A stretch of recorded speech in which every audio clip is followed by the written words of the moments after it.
ক্যাম্পাসে 1000-এর উপরে শিক্ষক রয়েছে। আমার কর্মকর্তা, আমি সবাইকে শান্ত থাকার অনুরোধ জানাচ্ছি। আমার এখানে কর্মকর্তা কর্মচারীর সন্তানরা রয়েছেন, আমরা তাদের নিরাপত্তা চাই। আমি বিশ্ববিদ্যালয় প্রশাসনের কাছে আহ্বান জানাই, আপনারা বিশ্ববিদ্যালয়কে নিরাপত্তা দিন এবং সকল ছাত্র সংগঠনকে আমি চাই তারা তাদের নিজস্ব কার্যক্রম চালাক, কিন্তু ক্যাম্পাসকেও নিরাপদ করা যাবে না। ক্যাম্পাসকেও নিরাপদ না করে তারা তাদের কার্যক্রম পরিচালনা করুক।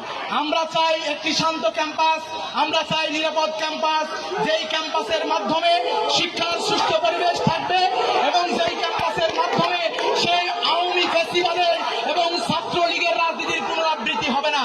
আমরা উদারত আহ্বান রাখতে চাই প্রত্যেকটি ছাত্র সংগঠনের প্রতি, উদারত আহ্বান রাখতে চাই প্রত্যেকটি ক্রিয়াশীল সংগঠনের প্রতি, উদারত আহ্বান রাখতে চাই বিশ্ববিদ্যালয়ের সম্মানিত ভিসি মহোদয়ের প্রতি এবং বিশ্ববিদ্যালয়ের প্রশাসনকে সতর্ক থেকে প্রত্যেকটি ছাত্র সংগঠনকে দায়িত্বশীল আচরণ করে আমাদের এই ক্যাম্পাস যেন শিক্ষা সুস্থ পরিবেশ হয়।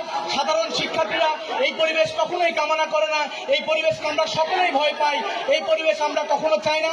আমরা চাই না বহিরাগতরা এসে আমাদের ক্যাম্পাসকে অস্থিতিশীল করুক। সবাইকে শান্ত থেকে দায়িত্বশীল ভূমিকা রাখার জন্য উদারত আহ্বান রাখছি। আসসালামু আলাইকুম ওয়া রাহমাতুল্লাহি ওয়া বারাকাতুহু।